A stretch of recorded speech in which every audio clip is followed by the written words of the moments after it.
Ex-husband left me for his younger work wife while I was pregnant. Now she lost their baby and is harassing me while he tried to efforce himself on me. I'll fix the grammar later, fake names and throwaway. So my 36F, ex-husband Tom, 35M, left me for his work wife Tammy, 25F, 2 years ago. I never liked her even before I found out about their relationship. The first time I met her at a work event she told me while I was heavily pregnant my youngest better up your wife game or I might steal him off you. Well, 3 months later she did. This woman literally came with him to help pack the day he moved out and tried to have a one-on-one conversation on how she wanted our relationship going forward because she was gonna be in my life. Then said as a joke, told you I'd steal him away. Not gonna lie, I'm thankful she did because when my ex made a comment about her being 23 and her brain not being fully developed I got the ick so bad it turned my heartbreak into relief. I got everything in the divorce because I got him in his affair fog and gave 50-50 custody for our kids' sake. I'm civil for the sake of my kids so we can both attend events without drama, but other than that I couldn't honestly care less about them. Around June Tammy came instead of Tom for pick and practically skipped towards me to show off her engagement ring, saying she wanted me as a bridesmaid along with my daughters for something I didn't catch because I was in a rush to get our cat to the vet. She got upset because I just said him her whole conversation per Tom's texts a few hours later. Same happened again in September when she told me she was pregnant, which again my zero fucks given upset her. In December when she told me the second I opened the car door Tom's finally getting a son, to which I sarcastically replied I'm sure Lord Tom's excited for an heir to take over his lands and titles, which caused drama too because Tom's family found it hilarious when Tammy was bad-mouthing me. December was the last time I saw her till today at drop-offs with Tom. As they approached me I noticed Tammy didn't look pregnant anymore. Tammy tearfully said we lost the baby. I didn't answer, just told Tom our second daughter has a birthday party tomorrow at 3 and the oldest has gymnastics at 5. Tammy literally screamed at me I was a heartless bitch and bitter, then grabbed the girls' bags walking away. Tom said I could show a little humanity towards Tammy and regardless of my feelings she is my kid's stepmother. I told Tom I don't care about what he's going through because outside our kids I don't care about them and I don't owe Tammy anything, especially pity. He called me an asshole, along with other things, and left. Usually this wouldn't bother me, but my ex-in-laws who I have a good relationship have told me I should have shown Tammy some empathy and at the very least pretended to care for the sake of the kids. Comments where Op has replied. Imposter Syndrome 412. So you're supposed to show empathy to someone who ruined your marriage and goes out of their way to get a reaction out of you? No. NTA. Oop. She said she wanted to friends and tells people like my in-laws that I can't put the past behind me for the sake of the kids, even called me a pick-me. Beneficial_syrup_869. He's no longer your problem, he's hers until she becomes too old for him. Enjoy your life, that's the best revenge. Oop. I'm enjoying my life, honestly. Single life is so underrated. I adopted 2 senior cats last week because I found out at my local book club our shelter has an end of life event every month so you can give a senior cat a loving home before the end. I think when my kids are grown I'm gonna be the local cat lady everyone thinks is a witch. Illuminate 90. NTA, you should have filed for more custody. He isn't mentally well. She doesn't deserve shit. Better person than me, cause when she said that at the party/first meeting, I'd have broke her nose if I was the same sex. You owe neither of them anything aside from the little human interaction needed to make sure the kids are taken care of. He is a piece of shit and she a terrible human who I'm sure I'm gonna get flack for this bit but got what she had coming. Karma. You are cordial and don't deny their father access to them 50-50. I'm gonna take on good faith you don't badmouth him in your home when he isn't there but the kids are. Interactions out of sight and earshot of the kids that are not sugar, rainbows and unicorns are not on you to make sure they are. She is an adulterer, home wrecker, self-centered narcissist, who has been trying to rub this in your face and use your kids' emotions and well-being as a shield for herself from the consequences. Fuck her. Oop. No, I'd never badmouth him to the kids ever, don't get me wrong, at the start of everything I did shit talk them both with my family and friends, but now couldn't care less about them. Our oldest is 13, then we have a 12,7 and 2-year-old, so I'm gonna let them form their own opinions as they grow older about them. I will say Tammy is a good stepmom, to which I'm glad. Frog say so. I still wouldn't trust Tammy not to try to poison them against you, out of spite. Oop. My girls are extremely smart and my oldest told her father I've never said a bad word about him to them, so she wouldn't stand for it either, nor would she tell them any information about me. Both Tom and Tammy have asked multiple questions about me in the past to the kids and they tried to convince them I was a bad person during the bridesmaid situation my oldest told me and her grandmother, ex-Mill. I told my ex I'd take him back to court if it ever happened again and his family said they'd back me. Update 1, February 3, 2024. So I texted Tom today, due to Tammy's mental state I prefer if he or his mom would do all the picks up from now on, and if Tammy's mental health gets any worse I want the girls full time for a couple of weeks till it's a healthier environment for the kids. Tom tried to call me but I texted him I prefer texts and he said wanted to have a heart-to-heart. Yeah, not gonna happen. I asked did it involve the girls, but he said yes, but it's also about all of us going forward and the relationship he wishes for us to have. Basically he wanted family therapy with himself, me, Tammy and the kids. I said if he thinks the kids need to see a therapist I would be happy to find one we both can agree on, but again he just kept bringing it back to us, so after a few hours knowing it was going nowhere I just left him on read. I called my ex-in-laws, told them the situation and how I don't want to be involved with anything Tammy and Tom unless my kids are involved. I reminded them I've expressed multiple times I don't care and I don't want anything more than a civil co-parent relationship. I told them even though I value my friendship with the family, ex-in-laws, I will go low contact if it happens again. Mill apologized, saying she was very emotional because at the end of the day Tom is her son and he was heartbroken, plus the baby was her grandchild, which I completely understand and I forgive her. Now here where it gets weird, Tammy showed up to my house. Now I've watched enough true crime to know not to open the door and I talked/recorded her by the doorbell cam. She was crying, saying she was sorry and she just wanted to be my friend. Then she said I need to forgive her because she lost her baby as karma for what she did to me. She was saying other stuff but I couldn't understand her. I rang the police, then my brother and Tom. She didn't get arrested or anything, but Tom talked to my brother, said he was taking her home and agreed it's best if I have them full time for now. My girls are at home safe. My brother will be staying with me for the foreseeable future. I'll be seeing a lawyer first time Monday about full custody and a restraining order because I've a sinking feeling it's gonna get worse. Before it gets brought up I just kept telling Tammy leave my property because I don't want to hear it. I don't know why I was brought into this because I was looking forward to my chill weekend. I'd like to also say, for the people in my last post calling me jealousy/bitter, I've nothing to be jealous of. Someone who cheats on you isn't a prize, he is Tammy's problem now. And for those of you saying I don't give care about my ex's life means I'm not over him because I don't want to be friends with him or Tammy, your ex moved on. When they say leave them alone they're not playing hard to get, they really don't want to talk to you. Comments where Op has replied, duh, true, CRE. I hope it gets better for you. But as you said and I agree with you, it's going to get worse. I don't understand what it is that people want you to do. He cheated. Left and both of you moved on. Why should you care about his life? If it doesn't involve your children, it doesn't involve you. Your happiness trumps whatever he got going on in his life. Oop. They want me to be the bitter evil ex-wife to justify themselves, even though I feel nothing towards either of them, like I'd have the same reaction if they told me that day they won the lottery. I've gotten to a place I'm happy with my life and love it. Maybe they think that since I've not gone on a date since the divorce I'm still not moved on, but I've not dated anyone because I don't want to. Single life is awesome, why ruin it? Update 2, February 5, 2024. I won't be updating till all the legal issues are over with and my own mental health is in a better place, so it could take anything up to 3 to 6 months. I spoke to a lawyer today. I'm obviously not going to go into details, but with all the evidence and witnesses on my side I've a good shot at getting full custody, but it's only day 1 and nothing has started yet. Tom sexually assaulted me. It didn't go far thanks to my brother, but it's left me very shaken. I agreed to let Tom come over to visit the kids whenever he wanted, so when he came over yesterday evening and went into the garden with the kids I went for a shower. Coming out of the bathroom he cornered me about wanting to talk. I told him it wasn't the time and told him either go out to the girls or leave. He started saying he made a mistake, Tammy was a nut job and he wanted to come home to us. I told him get the fuck out of my house and there is no us, so he started saying stuff I physically can't type without breaking down, then tried to force a makeout session, to put it politely. Thankfully my brother heard and came running. Unfortunately the kids heard everything when my brother and Tom started fighting. I was in complete shock at the time to try to do anything to help the situation. Even when Tom was being taken away I was too scared to move and couldn't confront my crying children. Not my proudest moment. Remember I said before I adopted older cats? Well, I put cameras through common areas in my home to watch them while I'm at work. One of those areas is the hall between my room and the bathroom. I don't know what to do with Tom going forward, but I know I can't face him ever again, even with supervision from my father or brother who both work in law enforcement. Tammy sent hundreds of messages to me and my oldest too, but I can't block her by my lawyer's request. My ex-in-laws have reached out and told me they'll help me with whatever way I need.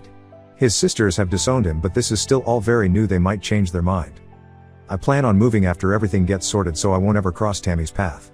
Thank you all for your love and support. Hopefully I can give you all a positive update in the future. And to the young men sending messages asking for nudes or sending me pictures of your privates, thanks for the laugh, but I'm done with dick. Comments where Op has replied. Individual_you_6586. Blimey. You poor thing. I am so sorry for you and very sad that you had to endure this. I hope the children didn't see their dad violating their mother. Crying face. Best of luck in the future. Oop. They didn't see he told them he went in for drinks, but due to me screaming they came in and saw my brother started bashing their dad off stuff and calling him a rapist along with other things. Then Tom tried to fight my brother to get away. Just to be clear, my ex didn't get as far as to rape me. Individual_you_6586. Still, it's scary for kids. I can't see why your ex would think this was appropriate when he came over to be with the children. Oop. I don't know going though his and Tammy heads to be this focused on me when they should be seeking comfort in each other, but Tom did say I never lost any of his kids when it was happening. Like, if I'm being honest, he was saying some unhinged creepy things like I've known him since I was 14. It was like I was looking at Tom, but at the same time it wasn't him, if that makes sense. Screaming harpy. Christ on a bike. I thought police involvement would be because of Tammy, not Tom.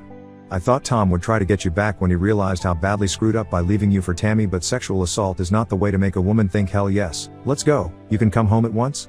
I'm so glad you had your brother there to rescue you. What the feck is he on that he thought to himself, how do I woo my ex-wife back? I know I'll force myself upon her, that'll make her want me back. Really Tom? Fecking really? Please don't beat yourself up for freezing, as it's a fairly common reaction to assault. I'm so sorry this happened to you, please tell me your pressing charges? I would also suggest counseling for you and your girls when you're ready, as this is going to stay with all of you. Again, I'm so sorry he did this to you. Oop. Yeah, I'm gonna press charges and my kids will get counseling because my oldest is blaming herself and won't leave my side. Now on to the next story. Story 2. One of my employees had to take 2 days off of work because his father died. A week later, his dad walks into the store. I'm a manager at a shop that's 420 friendly for employees.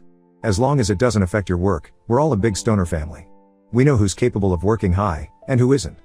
One of my employees is becoming a bit of a chronic liar. He's a bit of a performer, always doing impressions, and generally being a pretty funny guy, but he's a bit of a slacker. I'll call him Scooby. One day, Scooby comes in, uncharacteristically quiet, just looking sad and depressed. He was working slower than usual, and not really responding to anybody, in the middle of an otherwise busy kitchen. So he gets pulled outside, and tells the owner of the store that his dad just died, and he was reeling from it.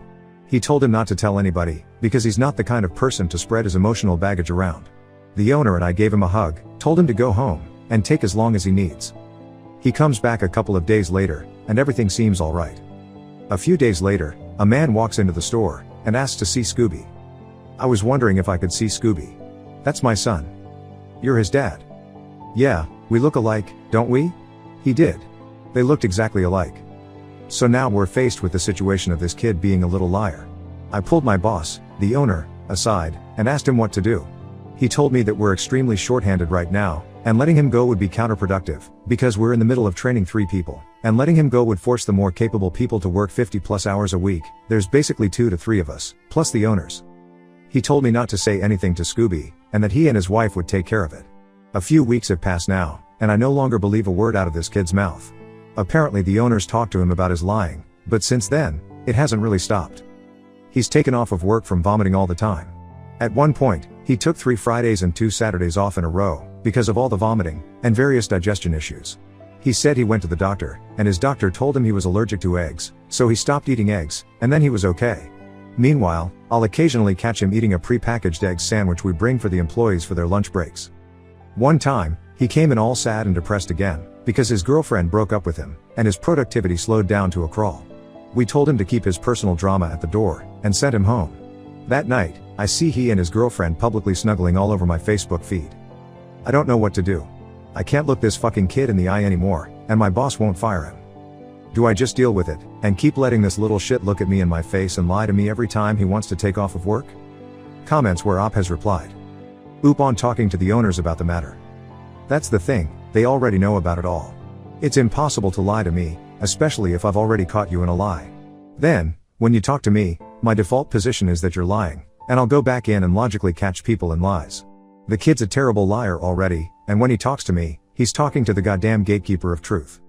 Not to toot my own horn or anything, lol. But the only way it's affecting my work, is that I would occasionally have to cover for him. But I told them that if this continues, they would have to cover for him, because I'm tired of working 6-day weeks, and having to come in at 3 a.m. on my day off to open the store because this dude's family are dropping like flies. I just don't know what to do as his boss. Oop when asked if there is an environment of fear and disapproval for asking for time off.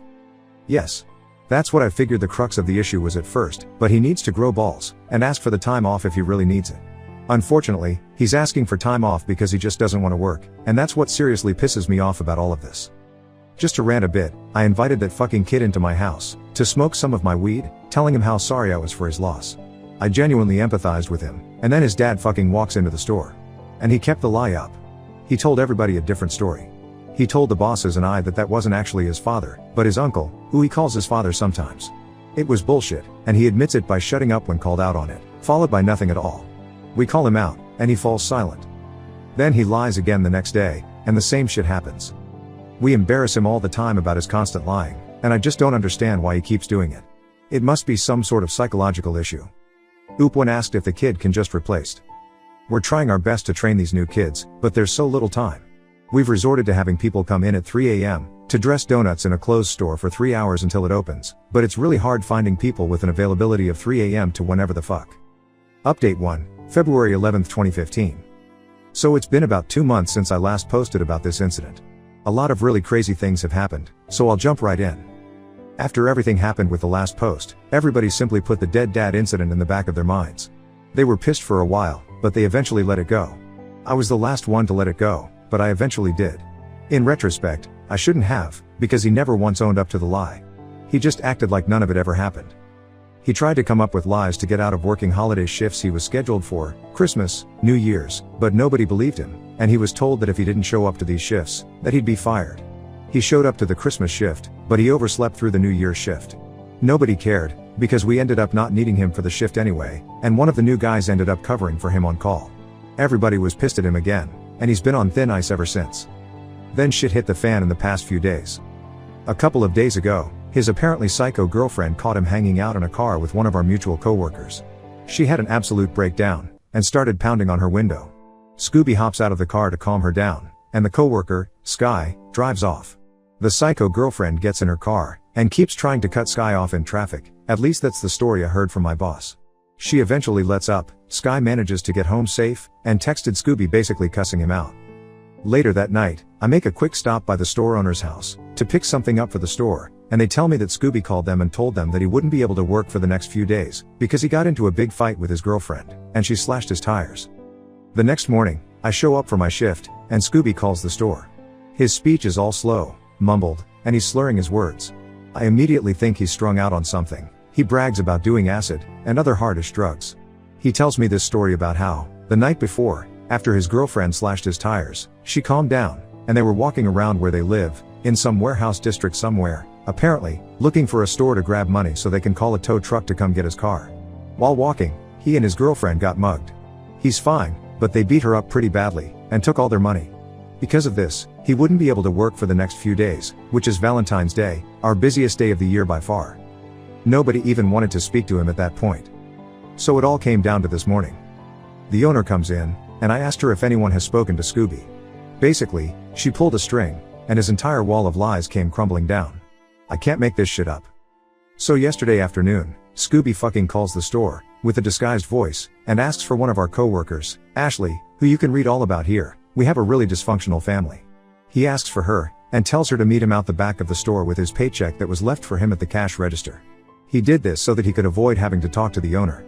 Well, she caught wind of it, and showed up out back of the store with his paycheck, but he noticed, and literally ran away. He shows up about a half an hour later, with fresh scratches on his neck. Because apparently when you get mugged by a group of guys, they scratch your neck. She confronted him about all of it, told him that she doesn't believe a word he ever says, and that she loves him, and wishes he'd stop making terrible decisions. By the end of the conversation, he basically admitted to all of the lies, and he was finally fired.